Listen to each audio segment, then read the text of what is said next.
La première monographie consacrée à cet édifice remarquable qu'est l'église Saint-Jacques, et non seulement à l'église Saint-Jacques, mais aussi au complexe abbatial dont elle était jadis le cœur, qui a disparu aujourd'hui. Et donc le propos de cet ouvrage, c'est de retracer en fait toute l'histoire d'une abbaye, c'est d'évoquer le quotidien des moines, tout au long d'une histoire semée de moments glorieux et de moments de déclin, de moments de crise, jusqu'à la transformation de cette communauté de moines en une communauté de chanoines, jusqu'à la sécularisation en 1785.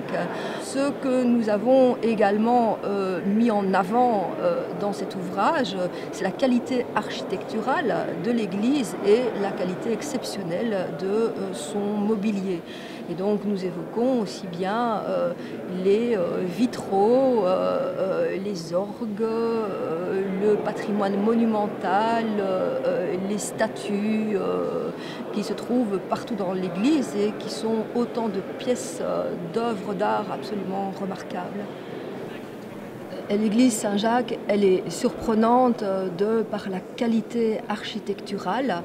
Un édifice gothique, mais un édifice gothique du XVIe siècle, à une époque où on pense que le gothique est en déclin. Un autre élément de l'église qui est particulièrement digne d'admiration, c'est la façade de son porche, qui est quant à elle de style maniériste, et donc qui fait contraste, et c'est un contraste délibéré, volontaire avec le reste de l'église. Il s'agissait d'attirer l'attention par un style différent sur l'entrée de l'église.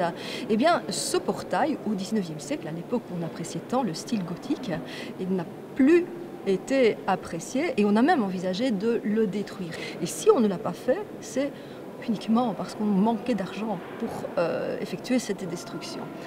Ce fut évidemment un sujet d'étonnement, c'est un sujet de perplexité. Ça nous permet aussi de mesurer qu'en matière d'histoire de goût, d'histoire du goût, les choses ne cessent de changer au fil du temps.